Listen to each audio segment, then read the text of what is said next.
जनकपुरी में आगमन। दूसरे दिन ऋषि विश्वामित्र ने अपनी मंडली के साथ प्रातःकाल ही जनकपुरी के लिए प्रस्थान किया। चलते चलते वे विशाल नगरी में पहुँचे। इस भव्य नगरी में सुंदर मंदिर और विशाल अट्टालिकाएं शोभायमान हो रही थी।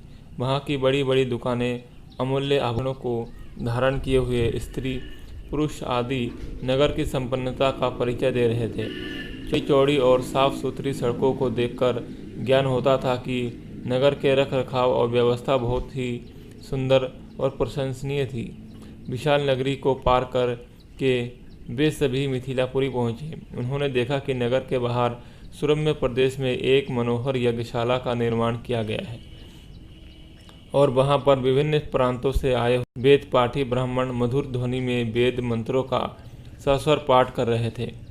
शोभायुक्त यज्ञ मंडप अत्यंत आकर्षक था, जिसे देखकर राम ने कहा, हे गुरुदेव, इस यज्ञशाला की छटा मेरे मन को मोह रही है और विद्वान ब्राह्मणों के आनंददायक मंत्रोच्चार को सुनकर मैं पुलकित हो रहा हूँ। कृपा करके इस यज्ञ मंडप के समीप ही हम लोगों के ठहरने की व्यवस्था करें, ताकि वेद मंत्रों की ध्वनि हमारे मन मानस को निरंतर पवित्र करती रहे।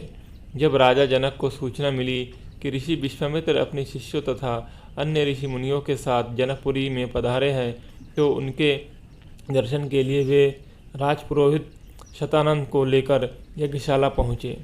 पाद अर्ध आदि से विश्वामित्र जी का पूजन करके राजा जनक बोले, हे महर्षि, आपने यहाँ पधार कर और दर्शन देकर हम लोगों को कृतार्थ कर दिया है। आपकी चरण धूलि से यह मिथिला नगरी पवित्र हो गई है।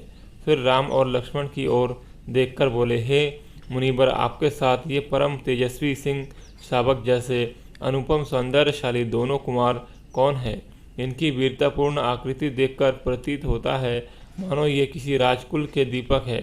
ऐसे सुंदर सुदर्शन कुमारों की उपस्थिति से यह यज्ञशाला वैसे ही शोभायुक्त हो गई है, जैसे प्रातःकाल भगवान भुवन भास्कर के उदय होने पर प्राची दिशा सौंदर्य से परिपूर्ण हो जाती है। कृपा करके अवगत कराइए कि ये कौन है, कहाँ से आए हैं, इनके पिता और कुल का नाम क्या है। इस पर ऋषि विश्वामित्र ने राजा जनक से कहा, हे राजन, ये दोनों बालक वास्तव में राजकुमार है। ये अयोध्या नरेश सूर्यवंशी राजा दशरथ के पुत्र रामचंद्र और लक्ष्मण है। ये दोनों बड़े वीर और पराक्रमी हैं। इन्होंने सुबाहु ताड़का आदि के साथ घोर युद्ध करके उनका नाश किया है। मारीच जैसे महाबली राक्षस को तो राम ने एक ही बाण से 100 योजन दूर समुद्र में फेंक दिया। अपने यज्ञ की रक्षा के लिए मैं इन्हें अयोध्यापति राजा दशरथ से मांग कर लाया था। मैंने इन्हें नाना प्रकार के अस्त्र शस्त्रों की शिक्षा प्रदान की है। इनके प्रयत्न से मेरा यज्ञ निर्विघ्न तथा सफलतापूर्वक संपन्न हो गया।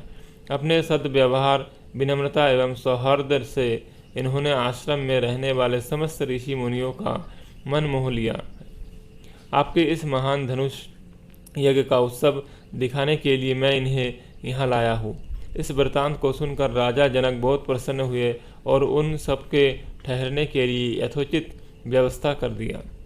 दोस्तों, अगर वीडियो अच्छी लगी है तो वीडियो को लाइक और चैनल को सब्सक्राइब करें और ऐसे ही राम कथा सुनने के लिए हमारे चैनल पर जाए। आपको क्रमबद्ध तरीके से राम कथा की वीडियोज़ मिलेंगी।